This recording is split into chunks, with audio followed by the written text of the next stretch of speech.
Šodien es vēlos doties pie deju grupas Red Rose Lady Studio un noskaidrot, vai tiešām šie stereotipi ir tik lieli un kā tad tur ir patiesībā. Tad mazliet pastāst, kāds ir tavs stāsts, ko tu darīji pirms tam, līdz tu nonāci pie tās domas, kad vajadzētu taisīt savu studiju. Tad es sākumā mācījos citā studijā, un tur man ātri vien piedāvāja pasniegt arī šīs dejas iesācēju grupiņām, un tad sākumā es tur pasniedzu, un tad es domāju, man tas viedoklis nedaudz atšķirās no tās dāmas, kas bija tā studijas īpašniece, un es uztaisīju savu studiju, kas ir vairāk. Mana tā misija ir padarīt sievieti valdzinošu, nevis seksīgu, jo jebkura dāma taču grib, lai viņas vīrietis uz viņu skatās nevis ar iekāri, bet ar tiešām patiesu mīlestību, ka viņam patīk tā sieviete ar viņas iekšējo būtību. Vai tu esi izmācījusies kādā deju skolā, horeogrāfa, kāpēc vispār dejošana? Patiesībā jau no pašas bērnības man patīk gan dziedāt, gan dejot.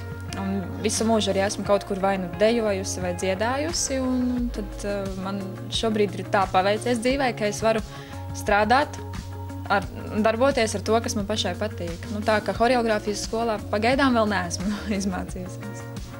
Un tu atvēri savu studiju, kas iet tajā virzienā strip plastik, pareizi. Kāpēc tieši varbūt šāda veida dejas no tā visa klāsta, kas ir pieejams pasaulē? Man īstenībā tā ir tāda neliela misija, jo parasti dāmas atnāk ļoti kautrīgas un varbūt nedaudz aizmirsušas par to, ka viņas ir sievietes, jo tomēr darba rutīna ir diezgan traka mūsdienās. Un tad viņas atnāk, un es redzu, ka viņas pa nodarbībām atklājās, viņas atcerās, ka viņas ir dāmas, un man vienmēr ir tieši prieks un gandarījums redzēt to, kā sievietes mainās, ka viņas sāk staigāt ar augstāk paceltu galvu un uzvelk pat svārkus biežāk nekā agrāk. Ja vairākiem cilvēkiem pajautā, kas ir strip plastika, pirmā doma viņiem nāks, tas ir striptīs. Tad tev ir iespēja laust stereotipu, un tad jautāšu tev, kā zinošai, arī pasniedzējas savu studijas īpašniecei, kas ir strip plastika? Tad strip plastika ir dejas māksla, kas palīdz sievietei atklāties, ka tās ir valdzinošas kustības, daži pat akrobātiski elementi, kurus nevar izpildīt tā vienkārši bez fiziskās sagatavotības. Mēs pie tā visa strādājam, lai iemācītos dejot viegli, skaisti, lai dāmas saprastu to, ka, lai būtu iekārojama vai skaista vai mīlēta, nav jāizģērbjās.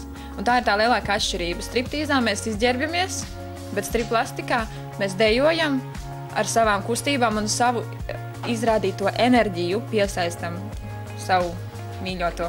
Dāmas velk sev ērtu apģērbu, lai viņām būtu ērti, un šajā gadījumā treniņos nav svarīgi, ko tu velc mugurā, jo mēs strādājam pašas ar sevi, un tas nav publiskai lietošanai domāts. Un, protams, neatņemama sastāvdaļa mums ir kurpes, kā jau es minēju, stripi, šīs te augstās papēžu kurpes. Īstenībā ļoti daudz akrobātiskie triki ir balstīti tieši uz šīs zolītes. Un, ja mēs pastīsimies kādu lietotu kurpi, tad šeit var redzēt, ka viņi ir nolietoti tieši šajā vietā, jo mēs viņu izmantojam. Parādīšu piemēram kā. Parasti, piemēram, viens no kulenīšiem ir tas, ka mēs matam kāju atpakaļ un piezīmējamies uz šīs kurpes. Lai nenolaustu savus pirkstiņus vai nesabojātu savu pedikīru, mums ir vajadzīga šī zolīte. Tas ir viens otrs, protams, uzvelkot augstspējušu kurpes, dāma uzreiz jūtas nedaudz labāk, garākām kājām, jūtas labāk arī pademeņas. Tad tā ir neatņemama sastāvdaļa, bet nav obligāta prasība. Jūs esat iesildījušās dāmas, esat gatavs parādīt, kas tad ir tas, ko jūs šeit praktizējat?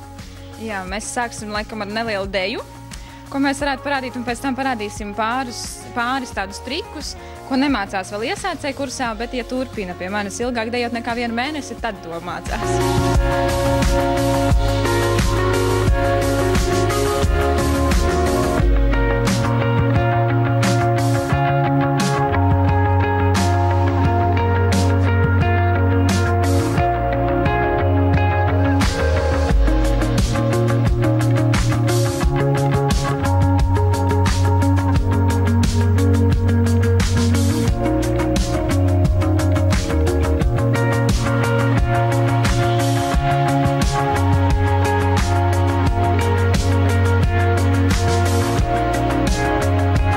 Cik es saprotu, tad noslēgumā šajā zālē vīriešiem vietu nav, kā tu esi teikusi intervijā.